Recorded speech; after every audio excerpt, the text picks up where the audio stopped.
क्वेटा में दहशतगर्दों की बुज़दिलाना कार्रवाई। पहले बलोचिस्तान बार के सदर बिलाल अनवर कासी की टारगेट किलिंग, फिर उनकी मैयत के लिए अस्पताल पहुंचने वाले गमजदा वुकला को निशाना बनाया।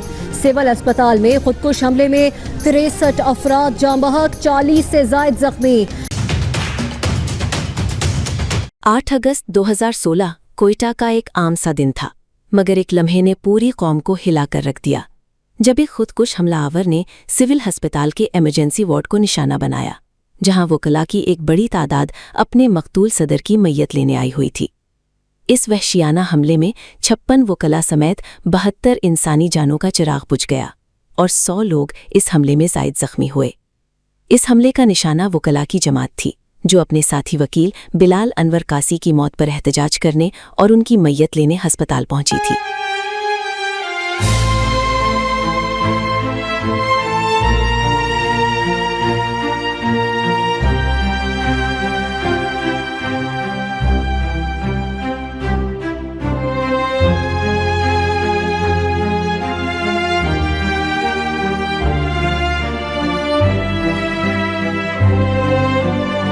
इस सानहे ने पूरी कौम को झंझोड़ कर रख दिया। कौमी रोज़ा सोग मनाया गया, लेकिन फिर क्वेटा की इस गमगीन फिजा में साल 2018 में एक अजीम फैसला हुआ। दुख की इस घड़ी में जहां दहशतगर्दी और मायूसी थी, वहां एक उम्मीद की किरण भी पैदा हुई। वकला तहरीक के सुर्खील शहीद बाज मोहम्मद काकड़ के नाम से मंसूब शहीद बाज मोहम्मद काकड़ फाउंडेशन के नाम से समाजी इदारे का क़याम अमल में लाया गया।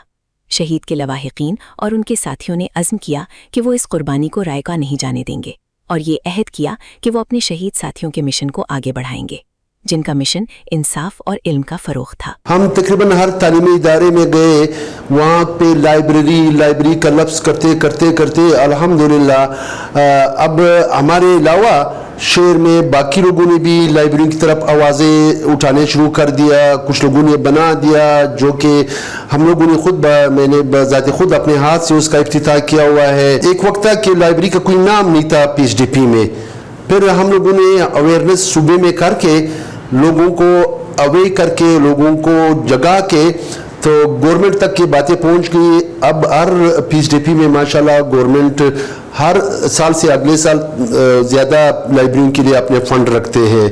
फाउंडेशन की लाइब्रेरियां बनाने के इस मिशन को मजीद वुसअत मिली और सूबाई दारुल हुकूमत के मुख्तलिफ इलाकों में मजीद लाइब्रेरियां कायम कर दी गईं। बलूचिस्तान की कबायली रिवायात को देखते हुए फाउंडेशन ने ख़वातीन के लिए अलग लाइब्रेरी कायम कर दी, जिसमें कानून, मेडिकल, साइंस, आर्ट, इंजीनियरिंग, हत्ता के समाजी खिदमात के मुख्तलिफ मौज़ूआत के किताबों के अलावा बिजली की मुसलसल दस्तियाबी और इंटरनेट के अलावा भी तमाम तर सहूलियात फराहम की जा रही हैं। इंडिकेट के साथ साथ BMC के भी स्टूडेंट्स आते हैं, जो बाकायदा BDS और MBBS के स्टूडेंट्स होते हैं। वो यहाँ पे अपने एग्जामिनेशंस की तैयारी करते हैं। यहाँ पे CSS और PCS और PMS के स्टूडेंट्स आते हैं। यहाँ पे वो स्टूडेंट्स आते हैं जो अभी कमीशन एग्जामिनेशंस देंगे। तो सबको जो है अपने गोल्स अचीव करने के लिए एक ज़बरदस्त प्लेटफॉर्म जो हमें डॉक्टर लाल ने प्रोवाइड किया है, ये हमें पहली एक ऐसे प्लेटफॉर्म हमें प्रोवाइडेड है जहाँ पे सिर्फ फीमेल, यहाँ के स्टाफ भी फीमेल, यहाँ पे अगर किसी ने जो सफाई वगैरह करने वाली कोई आती है वो भी फीमेल। ये ख्वाब हकीकत बन गया। शुहदा के लवाहिकीन और रज़ाकारों ने एक तहरीक चलाई। आज कोयटा और बलूचिस्तान के मुख्तलिफ इलाकों में दर्जनों लाइब्रेरियां कायम हो चुकी हैं, जो इल्म के मराकिज़ की शक्ल इख्तियार कर गई हैं। इन लाइब्रेरियों में नौजवान नस्ल इल्म हासिल कर रही है, अपने मुस्तकबिल की तामीर कर रही है, और यही इस तहरीक की सबसे बड़ी कामयाबी है। ये सिर्फ लाइब्रेरियां ही नहीं बल्कि नौजवानों के लिए मशअल राह हैं। जिन शहदा ने अपनी जानें कुर्बान की, उनका पैगाम अगली नस्ल तक पहुँचाने में यही नौजवान अपने हिस्से का किरदार अदा कर रही हैं। दहशतगर्दी के खिलाफ सबसे बड़ा हथियार इल्म को फ़रोग़ दे रही हैं, और हम अहद करते हैं कि इस रोशनी को मज़ीद आगे बढ़ाएंगे। मतलब हम इस तरह जब स्टडी करते हैं कि हमारा पूरे दिन का मतलब जो टेंशन वगैरह होता है वो सारा ख़त्म हो जाता है, क्योंकि हमें 4-5 घंटे मिलते हैं, वही हम लोग इधर स्टडी करते हैं। हमारा टाइम वगैरह ज़ाया नहीं होता है। नेट का मतलब नेट की सहूलियत मौजूद है, हम लोग जो चीज़ नेट पे देखते हैं तो मौजूद है उसी टाइम पर, और जब पढ़ते हैं तो बाहर आ जाते, मतलब अगर अंदर तंग हो जाए तो बाहर माहौल है, मतलब इसीलिए हम लोग यहाँ पर मतलब घर से बहुत अच्छे तालीम हासिल कर सकते हैं। यहाँ पर जब माहौल स्टडी का हो तो फिर हम लोग पढ़ सकते हैं। यहाँ पर माहौल ही स्टडी का होता है, मतलब आराम, खामोशी होती है और लाइट होती है। घर में कभी लाइट चली जाती है, कभी आवाज़ें आती है, मतलब शोर और डिस्टर्बेंस वगैरह पैदा होता है और यहाँ पर हर चीज़ मतलब मुयस्सर है। लाइब्रेरी बनाओ नस्लें बचाओ की मुहिम आज कोयटा के अलावा पूरे बलूचिस्तान का शार बन चुका है, जिसकी वजह आज बलूचिस्तान में सैकड़ों लाइब्रेरियां कायम की जा चुकी हैं। मुतअद्दिद तलबा और तालिबात का पाकिस्तान के मुकाबला जाती इम्तिहानात की तैयारी भी इसी लाइब्रेरी के जरिए की मुमकिन हुआ है।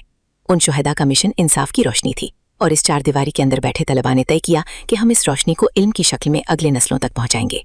लाइब्रेरी ही वो जगह है जहां से एक सोच बनती है, एक कौम बनती है, और यही दहशतगर्दी का सबसे मजबूत जवाब है।